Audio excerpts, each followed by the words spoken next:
this shit?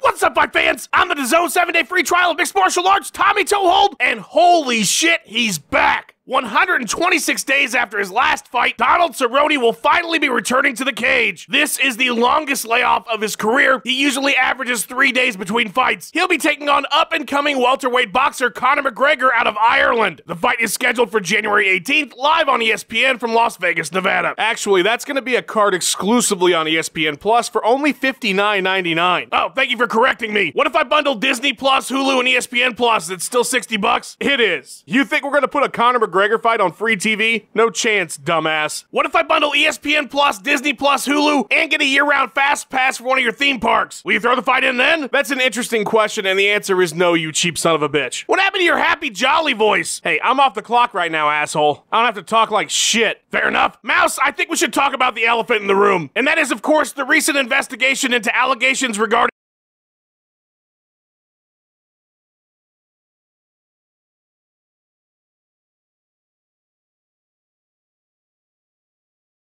Sorry about that, a small technical issue. Everything's good now. Bye, Disney Plus. Let's do this crap. Cowboy, you're gonna be in one of the biggest, most amazing fights ever on ESPN Plus. Did you ever imagine you'd reach this level? I reckon I would eventually. Wait a minute, now your voice is different too. What happened to your Boomhauer voice? You normally sound like Boomhauer from King of the Hill. Everybody loved that. Joke was getting old. Nobody could understand a damn thing I was saying. So now I'm Arthur Morgan from Red Dead Redemption 2. Where's our money? I don't have it. We ain't no charity. What do you say to the fans who are already downplaying your chances in this bout? Had 5 fights since his last fight, 11 since his last before that. I know how to kick somebody's ass in just about every way a person can. Taller than him, and he might have a 1-inch reach advantage, but my legs are longer than his arms. I've got 7 head kick finishes. Biggest thing is I don't need this fight. I've already fought for world titles, fought the best of the best plenty of times, got lots of Bud Diesel back at home, got me a family now. There's no pressure on me.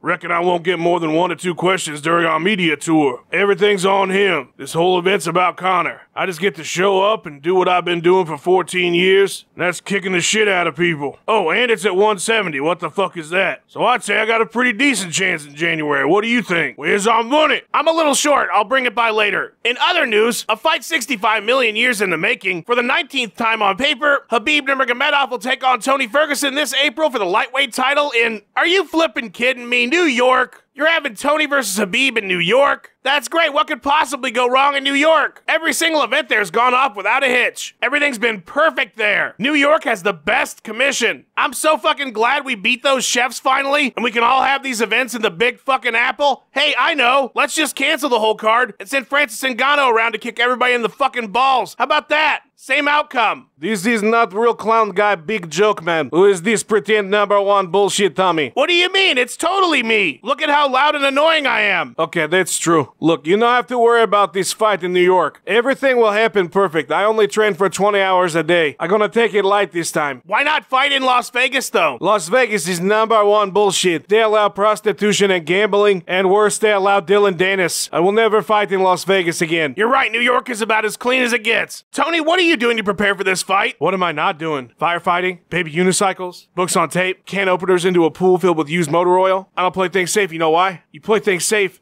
the safe plays you things. And guess what? Last time I got hurt by a cable. What am I gonna do? Train with cables for 3 hours a day so they can't hurt me? I already do that. It's called Comcast. What's your favorite channel? I like QVC2. 7th inning stretch, tiramisu. Better get your box of Cracker Jacks while you can. Prize inside's my elbow. Champ shit only from now to fight night. I'm going for my 3rd title defense. Another massive fight coming our way in early 2020. Johnny Bones is going to take on his first light heavyweight in 2 years. This one seems kind of scary. Dominic Reyes is his name. 6 UFC wins, no losses. He just KO'd Chris Weidman in October, joined the team. John, how worried are you about fighting a true light heavyweight in Dominic Reyes? Respectfully, I'm more worried about how best to get my balls as silky smooth as my head. Oh, that's so funny. I fight middleweights. No, I fight every weights. Except for heavyweight. Look, I'm not worried about Dominic Reyes. Both times I beat Daniel Cormier was after month-long benders. This is like playing Mario Kart with a GameCube controller and everyone else is using that stupid wheel with motion controls. I can't lose. But enough about my next opponent. I'd like to take some time today to talk about Israel Adesanya. Yeah, you've been discussing him a lot lately on social media. What's the deal? I've literally only tweeted about him 3,000 times. Relax. It's really not that big a thing for me. I have written an ebook though that will be available on Amazon tomorrow tomorrow titled, Why Israel Adesanya Will Never Be As Great as John Jones and Why John Jones Does Not Feel Threatened by Him in Any Way, Shape, or Form. All proceeds will go directly to my pocket and then probably thrown onto a stage for a stripper. Sounds like you couldn't care less about him, John. Well, see you in the cage in early 2020. You stay out of trouble. Respectfully, I'm literally the king of MMA. DX, suck it, Izzy. Fuck cartoon porn. Hey now. That's not, you shouldn't knock that. The last big thing that's happened since the last Triple THS was that Nick Diaz interview. And as someone who is 100% Tommy Toehold and has interviewed Nick Diaz at least 70 times on this show, I'm honestly not entirely sure what to make of it. I am relieved though that Cesar Gracie went on Ariel the week after and said that he had a long conversation with Nick days after the interview and he sounded like the old Nick. Fuck you, George. Both Masvidal and St. Pierre. Nick, I think a lot of us fans were concerned about your state in that Ariel Helwani interview. Are you okay? Oh yeah, a lot of you were worried about me. Well, first of all, I was high as fuck. All right. Secondly, I was high as fuck. And thirdly, I was high as fuck. That's what's up. But you know, yeah, you people are all talking about fucking being concerned about me and shit. You know, we want Nick to, you know, he should be happy and fucking living with, you know, like a family and a life and shit with a house and a dog and all that shit. But then, you know, as soon as I say anything about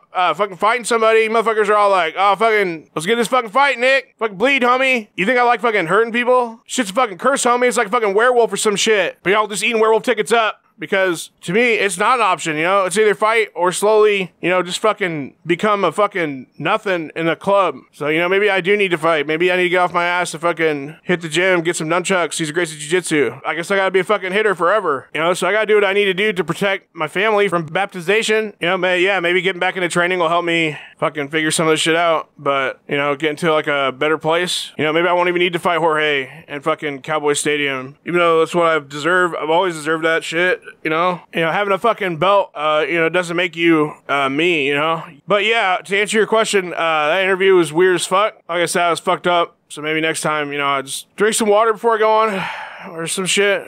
But, you know, fucking CTE or that shit, I was high as fuck. Well, whatever you need, Nick, I hope you get it. Shut the fuck up, fake ass Tommy, motherfucker. All right, I know that's not you, motherfucker. You look all fucking wrong. Your jeans are all too light and shit. Fuck you, homie. That's the show, fight folks. Be sure to subscribe to Disney Plus and go buy as much Disney products as you can afford. Take a loan out if you need to. And don't forget, I'm Tommy Toehold. Let's do that shit. Nate, give the people who keep this whole operation running some shout outs. Hey, real quick shout out to all my Patreon gold homies. Alex Winningham for giving me that sweet ass Viking horn. Kenny Mack for helping me find those dinosaur eggs back at Jurassic Park. Tebow82 for reminding me to get my zinc up. Vitamins are important as shit. Eric Barco for being my teammate in that pickup game at the park. Ted Volkman for always keeping the heater in case I need it. Jamez Savagery for rocking the bells. LL Cool J. Lee Bishop for helping me cancel my newspaper subscription. The homie Jason Pittman for explaining the shape of water. Jesse L. Reiner for helping me diversify my mutual fund. Steven Swan for making some fire-ass corn on the cob. Hardjaw Jack Paul for helping me get some real ninja shit. Shecky Palermo for sending me soup when I had the flu. Guillermo Lizarraga for giving me the idea to throw a bottle of water at Connor. Duke Bourbon for helping me fight my way out of that crooked poker game. Clint Boyd for never slipping on bananas in Mario Kart. Charlie Rock 129 for letting me borrow his jeans. Lucky McKay for finding me a 7-leaf clover. Johnny Johnson for being an example of a real hitter for these kids. Keith Parker for showing me that Amazon Prime has some fire-ass original programming. Nick Roma for always rocking matching socks. Brennan and Shayna McGrogan for letting me borrow their book of stamps, because who the fuck has stamps? Lone Bear Red Willow for explaining the ending of 2001 A Space Odyssey to me. Lawrence Ward for filling the back of my truck up with sandbags in the winter. Nicole P for warning me about that evil uncle I didn't know I had. Matt for always letting me win in Monopoly. Risk 2 for always checking the shadows for ninjas. John Carroll for helping me get back into my Gmail account. Daniel Paxton for saving me from that sinking boat. Christopher Lepresti for always having extra lead for mechanical pencils. Giancarlos Caballero for creating the Muppet Babies. Danny Ayo Jr. for always being quiet and respectful during movies. Lue Velve for making better steel than the Hattori Hanzo. Robert Begley for watching over my ant farm when I'm away. Jason McKee for helping fight the aliens in Independence Day. Jeremy Ducey for agreeing with me that baseball caps are used way more outside of baseball than in baseball. But why are they called baseball caps? Bert Stapelkovich for always bringing me perfectly ripe bananas to that green shit. Johan Peterson for reminding me how to calculate slope. Tanya S for helping me catch those bank robbers. William Macon for swinging on them goblins that was chasing us. Lee Downs for picking up that pizza on the way to the crib. Handmade Sauce for having the best handmade sauce in the game. Jacob Saden for explaining to me why TV cameras are so big. And Bernie Musatelli for recording that Golden Girls marathon for me. Thank you for being a friend, motherfucker.